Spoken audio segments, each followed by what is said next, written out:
All right, welcome to Real Quick Picks. Uh, Today I'm going to go through the picks for UFC on ABC, Max Holloway versus Kattar. I'm going to go through the picks real quick, and then after I show my picks, I will go through kind of why I have each person picked here. To start, we have Austin Lingo to take on Jacob Kilburn, Vanessa Mello getting the win over Sarah Morris.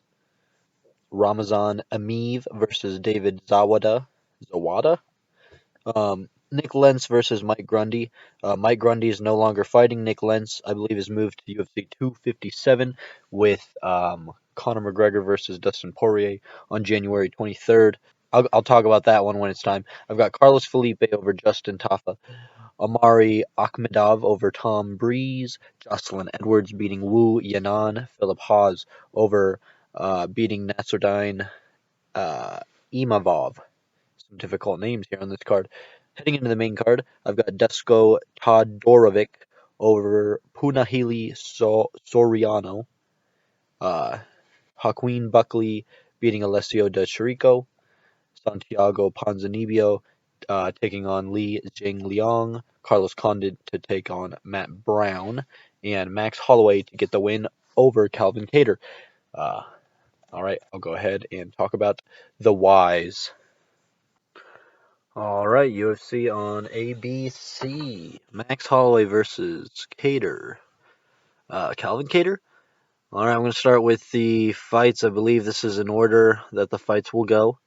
I think the pre-card starts at I think it was 12 o'clock, so like noon. And it'll go throughout the day. All right.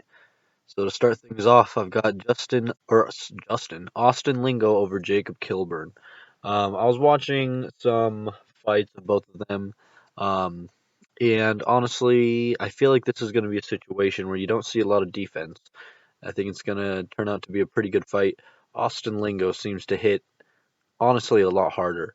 Jacob Kilburn seems like he's willing to take a few to give one. So I'm kind of thinking if Austin Lingo's landing, it might be kind of devastating here.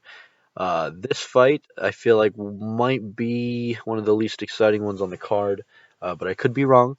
Sarah Morris, I feel like if you go look at her fight, she just spends a lot of time fighting off of her back. I did find, um, I could find any evidence of Vanessa Milo getting a takedown, so I'm going to go with that. Ramazan Ameev versus David Zawada. I remember looking up these folks fighting. I can tell you Ramazan looked a lot more calm in his approach. David Zawada, he looked kind of like more twitchy, if you will, kind of bouncy, hoppy, twitchy. I'm sure he packs a lot of power with that. Um, but with the age of Khabib, Dagestani fighters, I mean, they're on a whole nother level perspective wise. You kind of have to go for them, in my opinion. Nick Lenz, we'll talk about that one later. Carlos Felipe versus Justin Tafa. I feel like people like to say, you can't use MMA math, just because this person beat this person and this blah blah blah blah.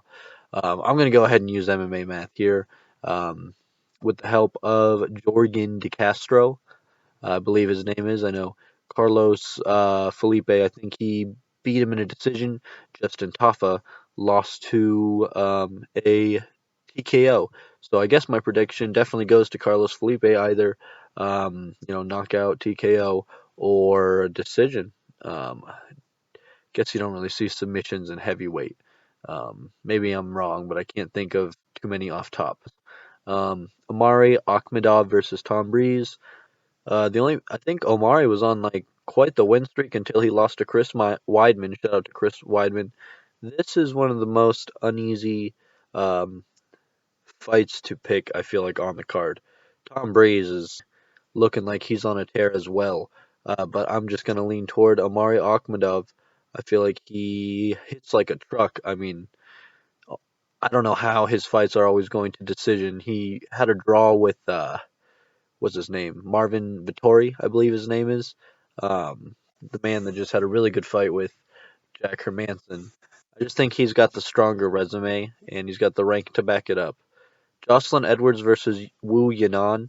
I didn't know about either of these fighters, but Jocelyn Edwards, I mean, if you could just go look at her fighting, she looks like she's, she is on, she fights like she wants to win. I really don't know how to explain it. Sometimes you see fighters in there and, you know, I mean, they're doing it for a living, so they don't necessarily have to win to get paid.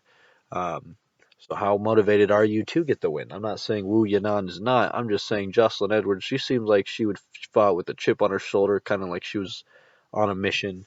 Um, so I'm favoring Jocelyn Edwards in this one.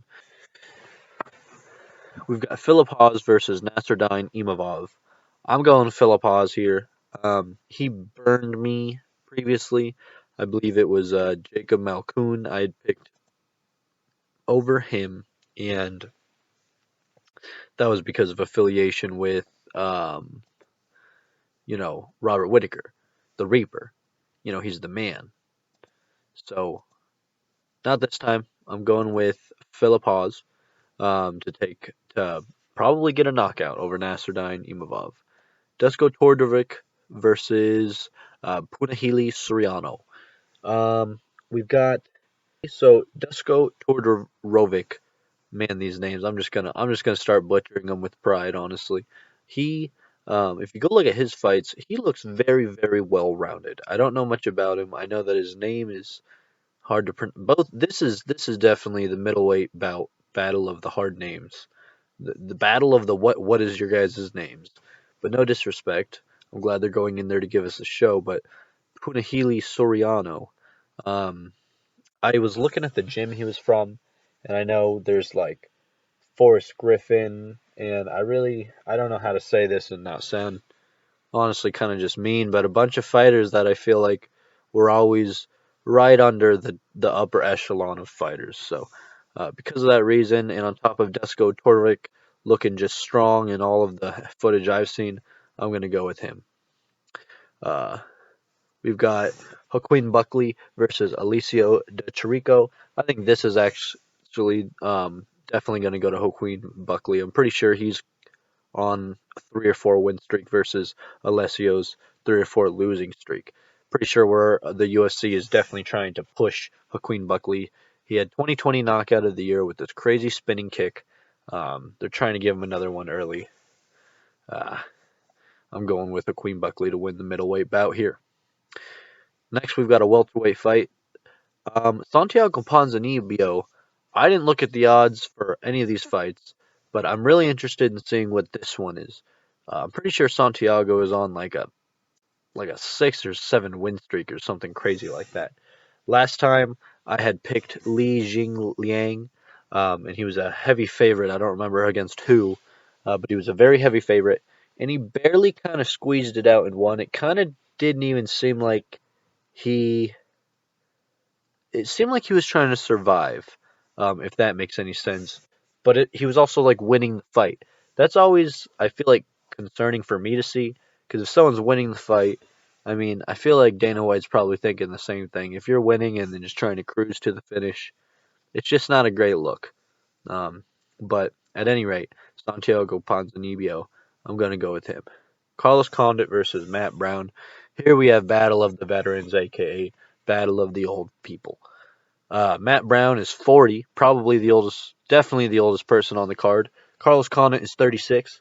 That's essentially what we're going with here. I mean, I didn't really dive too deep into either of these men's careers. I know that they both had very, very good fights throughout their career, very good wins on both sides.